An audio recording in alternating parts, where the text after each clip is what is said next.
I don't feel known. I don't feel understood. And so going through that, for example, one guy I was working with recently, he was only really able to name anger and he was only able to name joy, when he felt joy. Huh. All the other emotions, all the other core emotions, guilt, shame, he had a hard time kind of figuring out, when do I feel those things? So it takes some time to be able to learn those. And ideally, Mac, we learn those things in our home of origin. Like Sure. that's a skill that we should learn growing up, right? But if we have parents that are not emotionally intelligent through no fault of their own, maybe that's how they grew up or whatever, we're not going to learn that from them.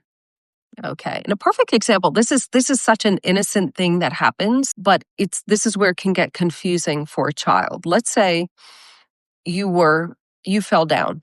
You're 4 or 5 years old, you fell down and you're crying because you skinned your knee or something happened and you feel afraid and you really need some comfort. And mom comes in and says, "You're fine. Stop crying. You're Mhm. fine.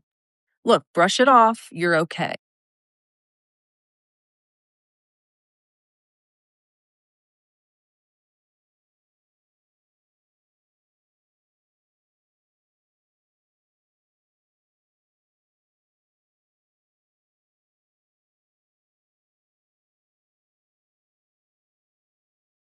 But instead, what she says to me is, "You're fine."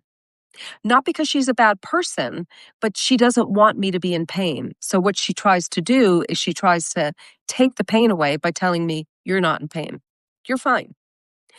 And so so a lot of do you see how that happens? And you're like, "Oh, shoot, I thought I was in pain right now."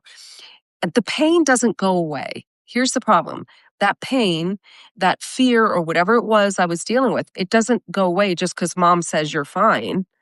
It's like, "Oh, I guess I'll just push that down." And now Right. I have no language for naming what it's like to be afraid, or what it's like to Mhm. be alone, or what it's Mhm. like to feel sad. You know, Right. this is where we become very emotionally immature.